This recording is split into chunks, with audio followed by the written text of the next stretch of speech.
एक शख्स पैदल किसी रास्ते से जा रहा था। उसने देखा कि सामने एक बिजली के खंभे में पेपर चिपका पड़ा है और उसमें कुछ लिखा हुआ है। उसमें लिखा था कि कल इस रास्ते से गुजरते वक्त मेरे 50 रुपये कहीं गिर गए हैं।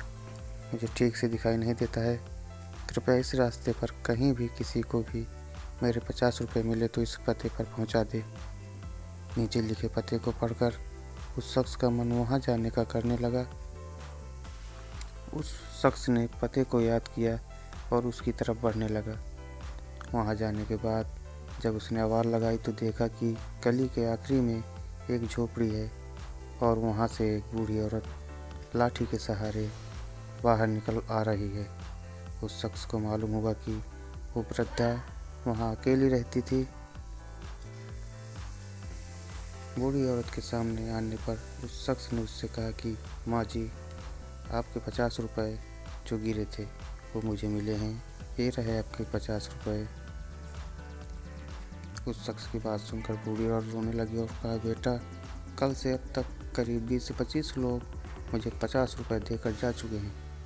बेटा, मुझे ठीक से दिखाई नहीं देता, मुझे पढ़ना लिखना भी नहीं आता।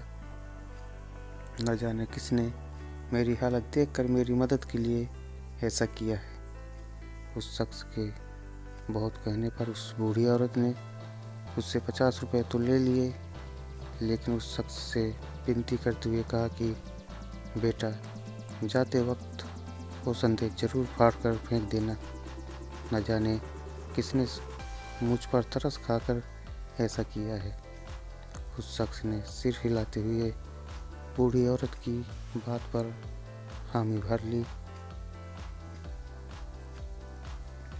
थोड़ी दूर जाने के बाद वो शख्स सोचने लगा कि आखिर मुझसे पहले आए उन 20-25 लोगों को भी तो उस बूढ़ी औरत ने वो संदेश फाड़ने को कहा होगा। यदि किसी ने उसे अब तक फाड़ा नहीं तो फिर मैं कैसे उसे फाड़ दूं।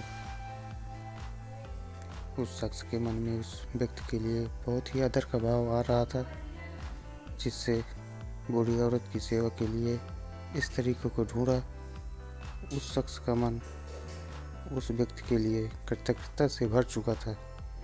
फिर क्या था, उस शख्स ने भी बिजली के खंभे में लगे उस संदेश को वैसे ही रहने दिया। दोस्तों, इस कहानी से हमें ये सीख मिलती है कि हमारे मन में सिर्फ कर्म करने की इच्छा होनी चाहिए। मदद के तो अनेकों तरीके हैं। अगर हमारे अंदर किसी की मदद करने की इच्छा हो तो हम किसी न किसी रूप में भी ज़रूरतमंद की सेवा कर सकते हैं। कर्म तेरे अच्छे हैं तो किस्मत तेरी दासी है, नीयत तेरी अच्छी है तो घर में मथुरा काशी है।